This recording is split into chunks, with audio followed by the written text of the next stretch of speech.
po mga ka-conquerors, and again, I'm very much excited to share po the Word of God sa atin sa mga oras na ito dahil bilang mga Kristiyano, kailangan po natin gawin ito dahil sa atin, tayo po minsan nadadala ng mga agos ng mundo. Pero malalaman ulit natin, saan ba tayo tinawag ng Panginoon? Ano ba yung gusto ng Panginoon na gawin natin sa ating mga buhay? Kaya naman, bago po tayo mag-proceed sa word ng ating Lord, let us just close our eyes and bow our heads and let us pray and ask God for the wisdom and open heart para po sa mensahe ng ating Panginoon for this evening. Let us close our eyes and bow our heads and let us pray. Father, we praise you, we honor, we glorify your name, and we just want to thank you for this day and for this time that you have given us, Panginoon, na ma-remind ulit ng message mo. That we ask that may grant us an open heart, an open mind, wisdom, understanding, Panginoon. Hayaan niyo po na pagkaloob niyo po ito sa amin upang patuloy na maunawaan po namin yung mensahe niyo po sa amin.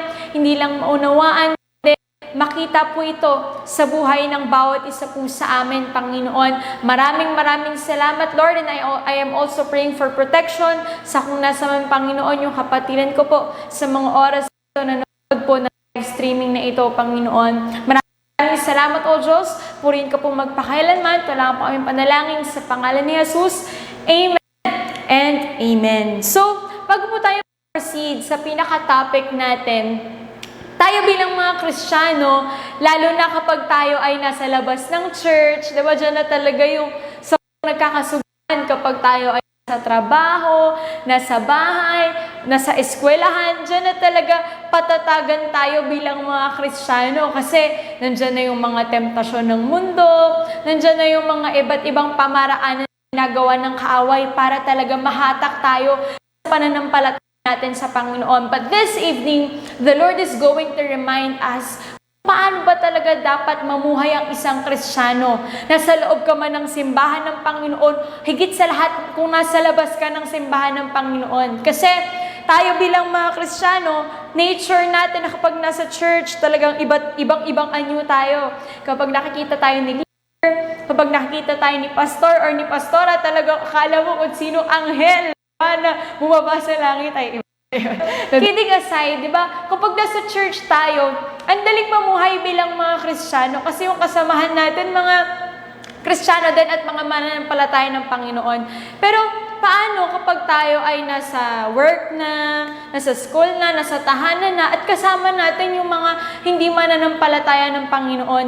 Paano tayo mamuhay bilang mga Kristiyano? And for sure, bilang mga Kristiyano o matagal nang nanampalataya sa Panginoon, alam naman na natin tong word ng Panginoon.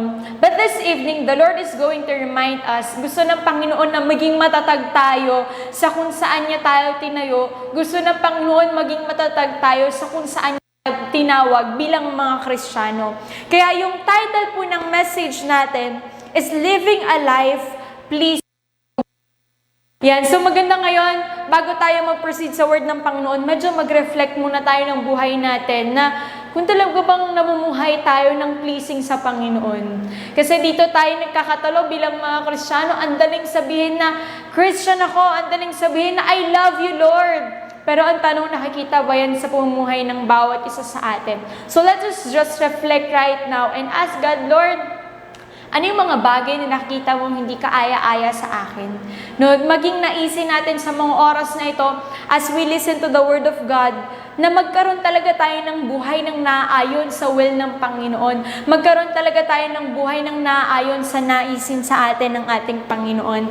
Dahil sabi sa Philippians chapter 2, verses 12 to 13, sabi po dito ni Apostle Paul, Dear friends, you always followed my instructions when I was with you. And now that I am away, it is even more important. So sinasabi dito ni Paul sa mga taga-Philippians na nung kasama ni Paul ang mga taga-Philippians ay talagang sumusunod ito.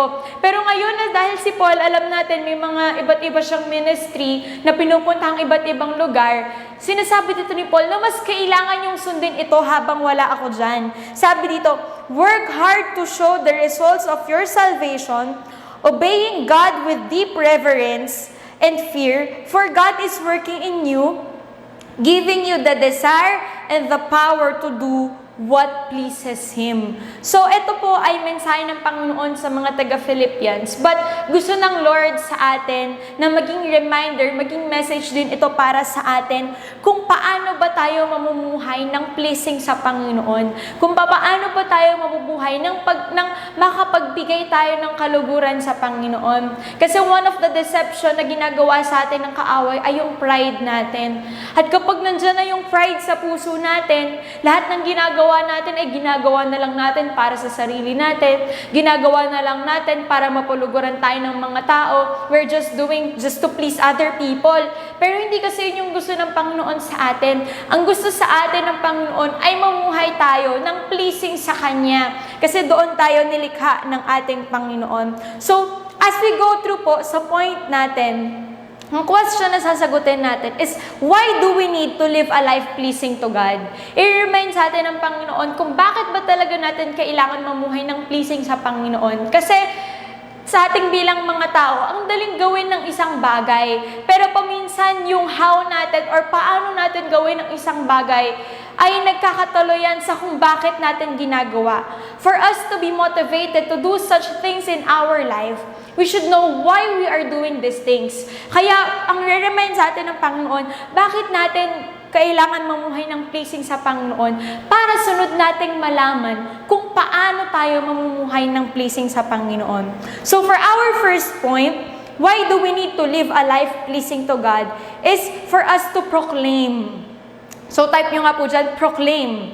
Sabi po dito, our obedience proclaims the result of our salvation. Dahil sabi sa Philippians chapter 2 verse 12, work hard to show the results of your salvation, obeying God with deep reverence and fear. So sinasabi dito na yung pagmumuhay natin ng pleasing sa Panginoon or yung pagsunod natin sa Panginoon, it is the result of our salvation. No? Na sinasabi dito, work hard to show the results of your salvation. Na, kumbaga, hindi sapat na ligtas lang tayo. Pero kailangan yung kaligtasan natin ay may manifestasyon sa lahat ng gagawin natin, lalo na bilang mga Kristiyano na tinawag ng ating Panginoon. Sabi dito, no, obeying God with deep reverence and fear. So we can live a life pleasing to God if we continue to obey in Him sa Kanyang mga utos sa atin, sa Kanyang mga mensahe sa atin. Kasi ang ganda ng naging tema natin last month, storms come and go, na sinasabi ng theme verse natin, kapag tayo daw ay nakikinig lang at hindi sumusunod sa mensahe ng Panginoon, para tayong isang tahanan na nilalagay natin yung pundasyon natin sa buhangin. Na kumbaga kapag nilagay natin ang pundasyon natin sa buhangin, madali itong matumba, madali itong mabagsak. Pero kapag tayo ay namumuhay ng naayon sa kalooban ng Panginoon, ng may pagsunod sa Kanya, siguradong nakapundasyon tayo sa isang bato na kahit anong sitwasyon yung pagdaanan natin, hindi tayo matutumba. Kaya bilang mga Kristiyano, ito yung sinasabi sa atin ng Panginoon na we are living a life that is pleasing to God because we are proclaiming na ligtas tayo ng Panginoon. No, yes, isa sa simbolo na ginagawa natin dyan, we are having this water baptism. Diba na ibig sabihin ng water baptism na pinoproklama mo sa buong mundo or you are declaring that you have faith in God and the old has gone and the new has come. So yun yung sinasabi ng water baptism. Pero kapag ba nakapag-water baptize ka na, hanggang doon na lang ba yun? Kapag ba tinanggap mo na si Lord sa buhay mo, hanggang doon na lang ba yun? Hindi, mga kapatid. Kasi yung kaligtasan natin ay simula pa lang yan ng pagsunod natin, simula pa lang yan ng buhay natin bilang mga Kristiyano. Kasi ano pa yung sabi sa James chapter 2 verse 17? So you see, faith by itself isn't enough. Hindi daw sapat yung nananampalataya lang tayo sa Panginoon. Unless it produces good deeds, it is dead and useless. Sinasabi dito, yung faith without action is dead. Kahit na may pananampalataya ka, grabe yung feeling mo, talagang napupuspos ka ng mensahe ng Panginoon. Pero wala naman itong kaakibat na mabuting gawa. Wala naman itong kaakibat na pagsunod sa Panginoon. Ito daw ay useless. Ito daw ay patay. Bali wala yung pananampalataya mo. Kaya, Ito yung reminder sa atin ng Panginoon. Unang-una, we must live a life pleasing to God kasi na-receive natin yung kaligtasan ng Panginoon. At bilang mga mananampalataya ng Panginoon, hindi lang sapat na naniniwala tayo sa Kanya. Pero sa paniniwala natin sa Kanya, kailangan may sunod na mabuting gawa. Kailangan may sunod na pagsunod sa Panginoon. Sabi nga dito, no, we don't work for salvation, but we work from salvation. Hindi tayo gumagawa ng mabuting gawa para maligtas. Kasi yan ang misconception ng mga tao. Akala nila na maliligtas ka kapag gumagawa ka ng mabuti. Akala nila maliligtas ka kapag tumutulong ka sa ibang tao. Yes, magandang gawin yan, pero hindi yan ang definisyon ng kaligtasan sa atin ng Panginoon. Ang definisyon ng kaligtasan sa atin ng Panginoon ay magsisimula sa pananampalataya natin sa Kanya. At kapag na-receive natin yung salvation na yun, doon magsisimula yung pagsunod natin sa Panginoon. Doon magsisimula yung pamumuhay natin bilang mga Kristiyano. That is pleasing to God. So that is the first point po sa atin ng Panginoon, that we live a life pleasing to God because our obedience proclaims the result of our salvation. Yung pagsunod natin sa Panginoon ay manifestasyon ng kaligtasan at pananampalataya po natin sa ating Panginoon. Purihin po ang kanyang mensahe. And for our second point, why do we need to live a life pleasing to God? Because of power. Sabihin nga po natin or i-type natin sa ating comment section, power. So sabi po dito that God provides the power to live a life that is pleasing to God. Sa buhay natin bilang mga Kristiyano, kung tayo lang, even we try very hard sa buhay natin to please God, hindi natin kakayanin kung tayo lang. Hindi natin kakayanin kung sa sarili lang nating kaisipan. Pero napiplease natin ang Panginoon because of the power that He is giving to us ng mga Kristiyano. Dahil sabi sa Philippians chapter 2 verse 13, for God is working in you. Sa atin kumikilos ang Panginoon, giving you the desire and the power to do what pleases Him. So sa atin bilang mga Kristiyano, baka kaya feeling natin, kahit na anong ginagawa natin, parang hindi natin magawang sundin ng Panginoon, kahit na gustong-gusto naman natin, kahit na parang we are trying so hard everything that we can do to please God, pero hindi pa rin natin nagagawa. Baka dahil sa sarili mo lang yung kaisipan. Baka dahil sa sarili mo lang yung kakayanan. Dahil ang linaw ng sabi dito, it is God who is giving us the desire and the power to do what pleases Him.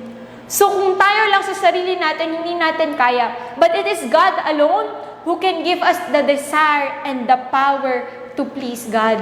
So kung ikaw ay talagang mananampalataya ng ating Panginoon, just pray to God na, Lord, give me this desire, give me the ability, give me the power to do what pleases you. And alam niyo po, napakasarap nitong mensahe ng Panginoon because before I share it to you, ay talagang ako mismo ay niremind ng Panginoon because lately talagang nagsistruggle ako sa emotions ko na parang feeling ko sobrang nadidriven ako ng emotions ko, nakakapagsalita ako or nakakapag-decide ako out of my emotion or out of the situation sa paligid ko. And I know that doesn't give glory to God. Alam ko hindi yun yung pleasing sa Panginoon. But then, this is a reminder for me and for us mga kapatid, na kung tayo lang, dahil nga meron tayong emosyon, meron tayong own desires natin, hindi natin kakayanin. But it is God alone who can give us the desire and the power para ma-please talaga natin ng ating Panginoon. Kaya, mga kapatid, kailangan natin patuloy na manangan. Kailangan natin na patuloy na mag-rely sa Panginoon kasi siya lang ang may kakayanan para bigyan tayo ng naisin, ng desire, at ng kakayanan para mamuhay ng naaayon sa kanyang kalooban. And sabi pa nga dito sa Psalms chapter 19 verses 13 to 14, ito yung prayer ni David kay God. Sabi dito, keep your servant from deliberate sins. Don't let them control me. Then I will be free of guilt and innocent of great sin. May the words of my mouth and the meditation of my heart be pleasing to you, O Lord, my rock and my redeemer. I-highlight dito natin yung prayer ni David na sabi niya dito, "May the words of my mouth and meditations of my heart be pleasing to you." Napakaganda ng panalangin dito ni David. Na yung prayer niya na, "Lord, alisin mo sa akin yung guilt ng kasalanan, pero hayaan mo na yung desire ko at yung bawat salitang bibigasin ng labi ko ay makapag-please sa'yo." So, napakaganda ng prayer na yon ni David. And yun din nawa yung maging prayer natin bilang mga Kristiyano. Baka masyado tayong always trying hard to please God, pero hindi naman tayo dumedepende sa Kanya. Baka masyado tayong always making an effort na maging mabuti sa kapwa, maglingkod sa Panginoon sa Kanyang bahay-sambahan, pero hindi naman tayo nakarely sa Kanya. Kaya hayaan natin mga kapatid, na kagaya ni David, yun yung maging prayer natin na, "Lord, cleanse me from my sin at hayaan mo na mamuhay ako ng pleasing sa'yo." Na, "Lord, bigyan mo ko ng desire and ng ability to please you." Kasi again, hindi natin kakayanin to please God ng sarili nating kakayanan. Pero kaya natin napiplease at nabibigyan ng kaluguran ng Panginoon dahil sa Kanyang kapangyarihan na siyang kumikilos sa buhay ng bawat isa sa atin, mga kapatid. Kaya, yun po yung pangalawang reminder sa atin ng Panginoon that God provides the power to live a life that is pleasing to God. Kasi kung tayo lang, hindi natin kaya. But it is by grace, by the grace and the power of God alone na siyang nakapagbigay sa atin ng desire at ng kakayanan to please God in our lives. And lastly, why do we need to live a life pleasing to God is praise. Sabihin nga natin, praise. Or itype po natin sa ating comment section, praise. Because our pleasing life gives praises to God. Yung buhay natin na pleasing sa Panginoon ay nakakapagbigay ng kaluguran sa Kanya, ay nakakapagbigay ng papuri sa Kanya. Napakaganda ng sabi sa Matthew chapter 5 verse 16. Sabi po dito, "In the same way, let your good deeds shine out for all to see, so that everyone will praise your heavenly Father." Ang sinasabi dito is that hayaan natin na patuloy tayong gumawa ng mabubuting gawa, no, hayaan natin na patuloy tayong sumunod sa Panginoon para makita ng lahat ng tao at dahil doon sa ginagawa natin para sa Panginoon, ang lahat ng nakakita sa atin ay makapagbigay din ng kaluguran sa Panginoon. Ibig sabihin nun is that we can serve as an inspiration. We can serve as a motivation sa ating mga kapwa, sa ating mga kaibigan, sa ating mga pamilya. Kasi hindi natin alam kung sino yung mga mata na nakatingin sa atin. Hindi natin alam kung yung mga kaibigan pala natin ay tinitingala tayo. Hindi natin alam na kung may mga kapatid tayong mas nakababata sa atin, tinitingala pala tayo. Or kahit mga strangers, hindi natin alam kung sino yung mga nakatingin sa atin. Kaya we must always be on guard sa lahat ng ginagawa natin. At sinasabi sa atin ng Panginoon is that we must be the light in this dark world. Kailangan maging liwanag tayo ng sanlibutan para talagang makita ng lahat ng tao ang kabutihan ng Diyos sa buhay natin. At dahil doon, hindi lang tayo makapagbigay ng kaluguran sa Panginoon, but even them, because through us na ginagawa sa atin ng Panginoon, ay nakapagbigay tayo ng kaluguran sa Panginoon at sila din sa kanilang buhay ay nakapagbigay ng kaluguran sa Panginoon.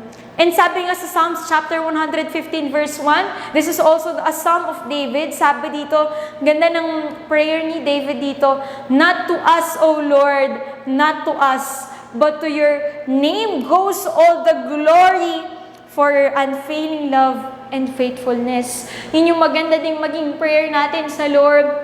Magkaroon man tayo ng achievement sa mundo, no? Parangalan man tayo ng mundo, i-appreciate man ng ibang tao yung ginagawa natin. Maging prayer natin na, "Lord, not for me." Hindi para sa akin, pero dahil sa'yo lamang, dahil sa biyaya mo lamang na Lord, hindi dahil sa akin, pero para sa iyo lahat ng kapurihan at kaluwalhatian sa aking buhay. Yun yung magandang maging prayer natin, mga kapatid, because we must always acknowledge that it is by the grace of God kaya tayo nandito. It is by the grace of God and the power of God why we are able to do such things in this life. We don't live to please God so that we can get the credit. Hindi tayo namumuhay to please God para lang mapaluguran tayo. Kasi isa yan sa naging deception din ng kaaway sa atin na yes, namumuhay nga tayo ng pleasing sa Panginoon pero may pride pala sa heart mo na ikaw yung gusto mong mapaluguran. Pero ano yung sabi dito? We live so that He gets the glory. Namumuhay tayo dito sa mundo. We live a life pleasing to God because we want to give all the glory, the power, and the praises sa ating Panginoon. A life that honors God becomes a light in a dark world, drawing others toward Him. So sinasabi dito ng Panginoon sa atin na yung buhay natin kapag talagang ginagawa natin on what is pleasing to God, honors to God, tayo ay nagiging ilaw ng madilim na mundo na ito. At sa pamamagitan ng kabutihan na ginagawa natin, nang dahil sa biyaya ng Panginoon, ay meron ding mga ibang tao na they get to draw near sa ating Panginoon. And alam niyo po personally, that is my happiness. That is such a great joy for me, knowing that yung ibang mga tao, meron man akong mga strangers na nakakasalamuha, they were approaching me and all glory belongs to God kasi mas nagkakaroon daw sila ng desire to pray to God, mas nagkakaroon sila ng desire na makinig sa salita ng Panginoon dahil sa pagbibigay ng paglilingkod ko po sa Panginoon. And that is all glory sa Panginoon. And yun yung masarap na maging desire din natin mga kapatid, na we are living a life pleasing to God, not just for ourselves, hindi para sa sarili natin, but to give glory to God at para yung ibang mga tao, makita din nila yung kabutihan ng Panginoon sa kanilang mga buhay. Para yung ibang tao, they get also to praise God in their lives, in their own ways, sa kanilang mga buhay. And as I conclude this message, now that the Lord reminded us on why do we need to live a life pleasing to God, ngayon naman, sasagutin natin yung tanong na, how can we live a life pleasing to God? Kasi kaya tayo nagle-live a life ng pleasing to God because we are proclaiming yung resulta ng salvation, ng kaligtasan sa atin ng ating Panginoon. And pangalawa, it is because of the power. It is because of God who is working in us and giving us the power and the desire to do what is pleasing to Him. And of course, we do things that is pleasing to God for Him to give all the glory and praises. Pero ngayon, nasagutin po natin yung tanong na kung paano ba tayo makapagbigay ng buhay na pleasing sa Panginoon. Alam niyo po, a life that is pleasing to God, it is not about perfection. Yung mamumuhay ka ng pleasing sa Panginoon, hindi ibig sabihin nun na hindi ka na magkakamali, hindi ibig sabihin nun na magiging matuwid ka na, hindi ibig sabihin nun na hindi ka na magkakasala. Kasi even tayo bilang mga Kristiyano, ako po personally, nagkakamali at nagkakamali ako. Araw-araw ako nagkakasala. Araw-araw tayo nagkakasala. Aminin man natin sa hindi. So living a life that is pleasing to God, it is not about perfection. Because nobody's perfect, only God alone. Pero living a life that is pleasing to God, it is about having the right direction sa buhay natin. It is about having the right path sa buhay natin. Because if we are living a life pleasing to God, siguradong hindi ka pababayaan ng Diyos. Siguradong ituturo sa iyo ng Panginoon yung tamang daan na naaayon sa Kanyang kalooban. Siguradong i-guide ka ng Panginoon sa bawat steps mo sa buhay. That is why living a life that is pleasing to God, it is about daily choosing to obey Him, relying on His power, and giving Him all the glory. Dahil ano yung sabi sa Romans chapter 8 verses 8 to 9? That's why those who are still under the control of their sinful nature can never please God.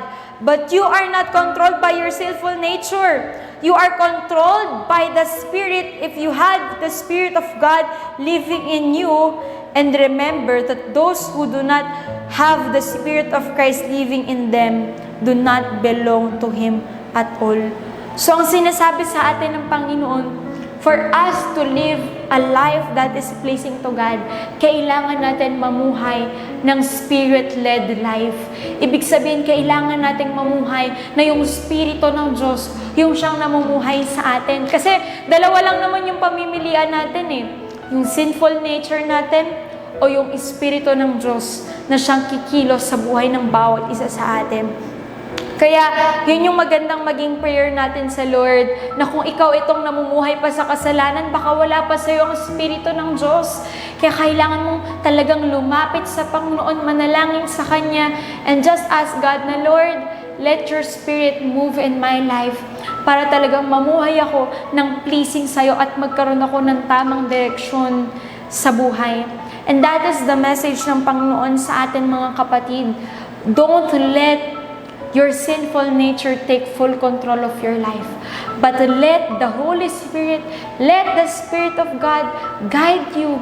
Let the Spirit of God lead you para talaga makapagbigay ka ng kaluguran sa Panginoon for you to be able to live a life pleasing to God. Because again, kung tayo lang, hindi natin kakayaning mamuhay ng pleasing sa Panginoon. Kung tayo lang, makasalanan tayo eh.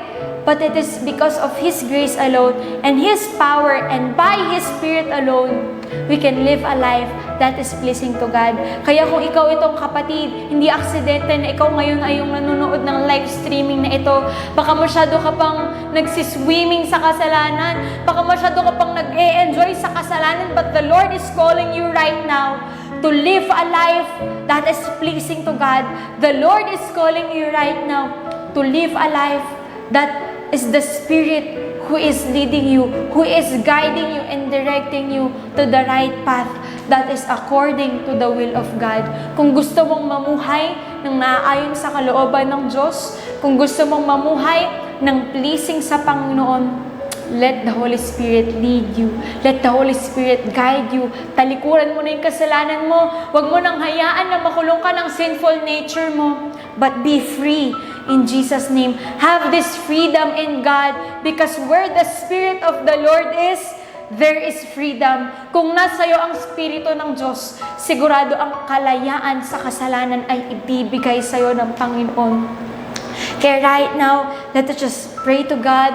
And habang sa mga oras na ito, nilid ko po kayo sa panalangin, magkaroon din po kayo ng personal prayers sa Lord na ask God, Lord, search my heart. If you are right now desiring to live a life that is pleasing to Him, kapatid, talikuran mo na yung sinful nature mo. Kapatid, talikuran mo na yung kasalanan mo because the Lord wants you. The Lord is calling you right now to live a life pleasing to Him, to live a life na yung Espiritu ng Diyos yung nagli-lead sa'yo, yung nag-guide sa'yo, dahil kung ikaw lang, mapapahamak ka kapatid, dahil yun ang sinasabi ng Panginoon sa Kanyang mensahe. But let us just draw near to God and surrender everything to the Lord and ask God na, Lord, I want to receive your Spirit. Lord, I want your Spirit to take full control of my life so that I can live a life that is pleasing to you. And right now, kapatid, kung ito yung desire mo, kagaya kay David, to live a life that is pleasing to God, let me just lead you with this prayer. Panginoon, we praise you, we honor, we glorify your name. And we thank you, God, for your reminder. Alam namin na hindi aksidente na kami ngayon yung nanonood at nakikinig ng mensahe mo, Panginoon. Kaya Lord, alam niyo po yung desire ng puso ng aking mga kapatiran sa mga oras na ito. At ang dalangin ko, O Diyos, na yung naisin nila to live a life that is pleasing to you, Lord, may you give them the desire, the power to do what is pleasing to you, Panginoon. At Lord, ang dalangin ko, Panginoon, they may continue to live a Spirit-led life, na hindi kami yung nagtitake ng control sa buhay namin, kundi Ikaw lang, O Diyos, at ang Espiritu mo sa buhay ng bawat isa sa amin. Dahil alam namin, Panginoon, kung kami lang mapapahama kami. Alam namin na kung kami lang hindi namin kakayanin. Pero kapag kasama namin ang Espiritu mo, siguradong mamumuhay kami ng may katagumpayan. Siguradong mamumuhay kami ng makapagbigay ng kaluguran sa pangalan mo. Kaya Lord, yun po yung naisin ng bawat isa po sa amin sa mga oras na ito. May God you to fill us with your Spirit.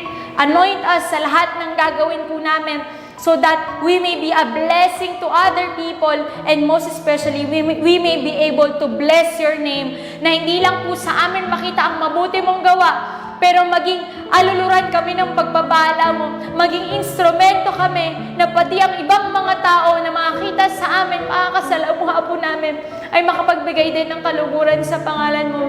Let us be the salt and light in this world, Panginoon, for them to see, for the people to see how good you are in our life, Panginoon. Kaya Lord, that is our prayer right now. Simula sa oras na ito at sa buong buhay namin, Panginoon, magkakaroon kami ng buhay na magbibigay ng kaluguran sa inyo.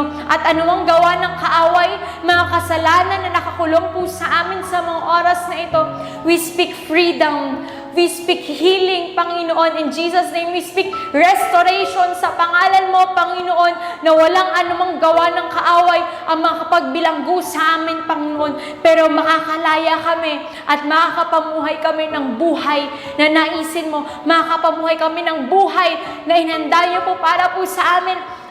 A great plan, Panginoon, to prosper us and not to harm us, Panginoon. Yun yung naisin namin, Panginoon. You may take full control of our life and let the Holy Spirit continue to teach us, lead us, and guide us, Panginoon, in everything that we do. Sa paaralan po namin, sa trabaho po namin, kasama man namin yung kaibigan namin, yung pamilya po namin, mananampalataya man o hindi. Maging matatag kami sa pananampalataya namin at sa patuloy na pagsunod po namin sa inyo, na hindi kami madala ng agos ng mundo na ito, pero patuloy kaming mamuhay na magbibigay ng kaluguran sa pangalan mo, Panginoon.